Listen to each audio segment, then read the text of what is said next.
மக்களே, CSK Delhi Capitals இன்று toss ஜெயிச்ச டெல்லி கேபிட்டல்ஸ் எங்கள்கிட்ட பவுலிங் பலமாக இருக்குது, நாங்கள் டிஃபெண்ட் பண்ணுவோம் அப்படின்னு சொல்லிட்டு சிஎஸ்கேவுக்கு எதிரான போட்டியில் பேட்டிங்கை தேர்வு செஞ்சாங்க. நம்மளோட பந்து வீச்சு தான் கடந்த சில போட்டிகளாக இன்னும் அபாரமாக இருக்கே, சொல்லவா வேணும். சும்மா வச்சு செஞ்சுட்டாங்க. பவர் பிளேலேயே 6 ஓவருக்கு வெறும் 37 ரன் மட்டும்தான் கொடுத்து 2 விக்கெட்டை கைப்பற்றி சிஎஸ்கேவோட கட்டுப்பாட்டில் டெல்லி கேபிட்டல்ஸை வச்சுருந்தாங்க. அதில் இருந்து வெளியில் வர டெல்லி கேபிட்டல்ஸ் பார்த்தீங்கன்னா எவ்வளவோ போராடி பார்த்தாங்க, பட் ஆனால் முடியல. ஏன்னா சிஎஸ்கேவோட பந்து வீச்சு அந்த அளவிற்கு அபாரமாக இருந்தது.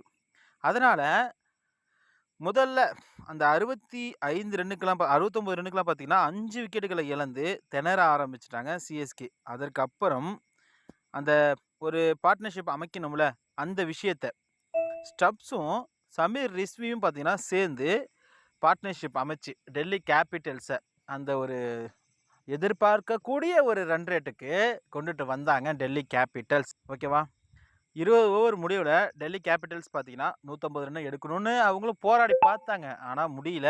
145 ரன் கிட்ட தான் எடுத்திருக்காங்க.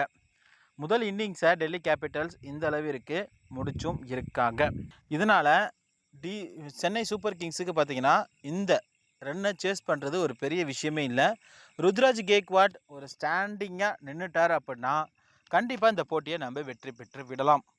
நம்ம புள்ளிப்பட்டியலில் மேலேயும் வரலாம். நமக்கான அந்த பிளே ஆஃப் சுற்று பார்த்திங்கன்னா காத்து கொண்டு இருக்கிறது. அதை நோக்கி சிஎஸ்கேவோட பயணம் தற்போது ரொம்பவே சுறுசுறுப்பாக போய்கிட்டு இருக்கு அப்படின்னு நான் பெருமையோடு சொல்லிக்கிறேன். இது போன்ற தகவல்களோடு நம்ம சேனலை மறக்காமல் சப்ஸ்கிரைப் பண்ணுங்கள். தேங்க்யூ.